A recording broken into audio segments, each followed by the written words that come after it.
Most people agree that partial birth abortion is awful. You voted against a ban on partial birth abortion. Why? When I come to these issues, I understand that we may not always agree on where to go, but I think we can find some common ground. I think we can reach common ground on many issues, but on partial birth abortion, it sounds like we're not going to reach common ground there. At a Senate confirmation hearing this week, Republican Utah Senator Mitt Romney questions Xavier Becerra over his support for late-term abortion. Becerra is President Joe Biden's nominee to lead the Health and Human Services Department, and he has an extreme pro-abortion record throughout his career, from his time in Congress to his time as California Attorney General. Becerra has prosecuted pro-life advocates and has faced off against pro-life pregnancy care centers and the Little Sisters of the Poor at the Supreme Court. Other Republican senators also raised concerns over Becerra's record and qualifications. Given the 50-50 Senate split, it remains to be seen if Becerra will be confirmed to be the next HHS Secretary. We are joined on Skype now with two former top HHS officials. Roger Severino is the former director of the Office for Civil Rights in the HHS Department, serving from 2017 to 2020. Today, he is a senior fellow at the Ethics and Public Policy Center, where he directs the HHS Accountability Project.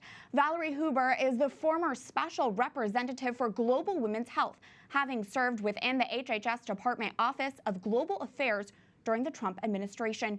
Roger, I'll go to you first. Your HHS office twice found Becerra in violation of federal conscience laws while he was in California Attorney General's role. Needless to say, you've had your share of run-ins with him.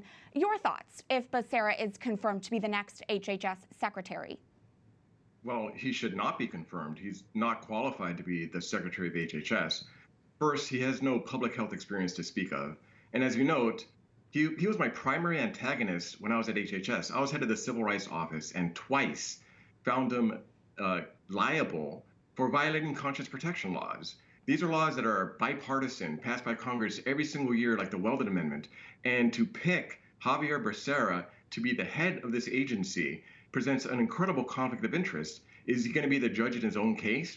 He cost his state $200 million in HHS funds because he was forcing nuns to provide abortion coverage for fellow nuns. That doesn't make any sense. That alone should disqualify him from being the HHS Secretary. He's a divisive pick. He's focused on abortion above all else. He's not the one who's going to lead us out of this COVID-19 pandemic. Valerie, if Becerra is confirmed, what global impact would this have for the pro-life issue? Well, it's going to have a huge global impact.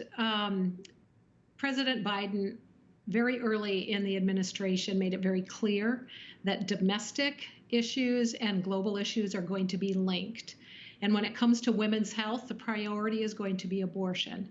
So we know with or without Becerra, that's going to be the priority. However, just as Roger said, having someone who is such a radical pro-abortion advocate will move that agenda to its limits. And being at HHS is really ground zero for protecting life or for promoting abortion. Under your leadership, Roger, you created a conscience and religious freedom division within the Office of Civil Rights at HHS. Would that division be threatened with Secretary Becerra? Absolutely. You could tell by his actions. He sued to stop a conscience regulation that was drafted by that very same Conscience and Religious Freedom Division. This should not be an issue of debate. Conscience and religious freedom is in the law. It's in the First Amendment. Xavier Becerra does not respect it. He went out of his way to sue, including HHS and the Little Sisters of the Poor, to stop the protections for their conscience. He should not be the head of HHS because he is focused like a laser beam on these culture war issues. He tweeted over a course of 2 years 143 times on abortion, on contraception, on LGBT issues. That's where his heart is. That's what he cares about most. And that's fine. Many people disagree on these issues, but he shouldn't use his views to taint the mission of HHS, which is to protect all human life from conception till natural death and not to be so focused on the culture wars. Valerie, Planned Parenthood is no fan of either one of you who are here. I think we even have some video of Planned Parenthood's digital attacks against you both. Meanwhile, Planned Parenthood is applauding Becerra's HHS nomination. Tell us what we need to know? Because, Valerie, it does seem that Planned Parenthood is working closely with the Biden administration to undo pro-life protections. Biden has rescinded the Mexico City policy. He said he will withdraw from the Geneva Consensus Declaration, which you worked on directly. What do we need to know, and what's your reaction to President Biden undoing these pro-life protections so quickly? Well, it is almost heart-stopping. The Mexico City policy and it being rescinded very early on is not so much of a surprise, because that is a hot potato that whether it's a Republican or Democratic administration predicts whether Mexico City will be in place. But by its being rescinded, that means that U.S. taxpayer dollars are going to be used to promote and to fund NGOs around the world who provide abortion.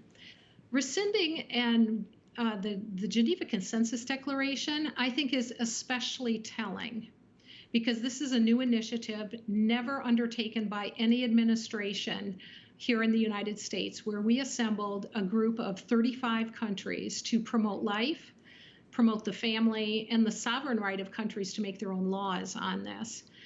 Why it is so chilling is because even though 34 countries will still remain, we know that under the Obama administration, countries were pressured to change their laws on the family, pressured to change their laws on abortion, and federal funding was threatened to be withdrawn if they didn't do so. So most pro-life advocates here in the United States and citizens who don't want their taxpayer dollars used for abortion often focus only on what's happening here within the borders of the United States government. What that does is gives a president and an HHS secretary who is so focused on abortion plenty of space for mischief making that could result in abortion being deemed an international human right. I'd like to ask you both, just to put into perspective for us, what role does the HHS department have when it comes to the abortion issue? Why is Becerra's nomination something pro-lifers need to pay attention to? Roger. It is the preeminent agency touching on issues of life.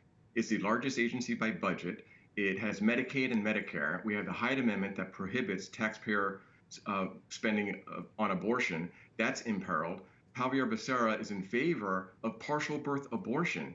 He's in favor of public funding of abortion. And if you have the weight of the largest federal agency by budget pushing these wedge agenda issues, then it'll be horrible for the pro-life movement and bad for the American people.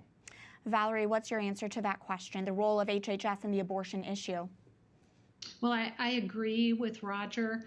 The Biden administration has really already rolled out the Biden doctrine on health and women's health in particular, and it equates to abortion above all else. HHS is ground zero for either the protection of life or the promotion of abortion. Just to give a little perspective, under President Trump, the great majority of all pro-life policies were implemented at HHS. So of all cabinet nominations, I think the HHS Secretary is one of, if not the most important nomination. Becerra is not fit for this, and his radical advocacy makes him absolutely unfit to head an agency that should be focused on protecting the health and life of every American, including those unborn. Roger, we only have about a minute left, but you recently filed a lawsuit against the Biden administration. Can you give us a brief overview of why that is? Sure. I was appointed to an independent agency first in August of last year, and then reappointed to a 3-year term to give advice on good government, the Administrative Conference of the United States. For some reason, President Biden thinks my advice is dangerous and unwanted. I do not have any power to form policy, just to give advice. Congress made it an independent agency for a reason. Yet Biden, in a fit of whether it's pettiness or vindictiveness, has gone after me and other members to try to force us out. And I'm not one to be bullied, so I sued in federal court. When Congress said it's a 3-year term for an agency, it's a 3-year term. President Trump didn't dismiss Obama folks and let them serve out their 3 years. What is he afraid of? Is he afraid of what I could bring to the table, or is it vindictiveness? I don't know, but I'm really looking forward to hearing what he has to say in response to my lawsuit. Well, really powerful insight from two former HHS officials, Roger Severino and Valerie Huber. Thank you both.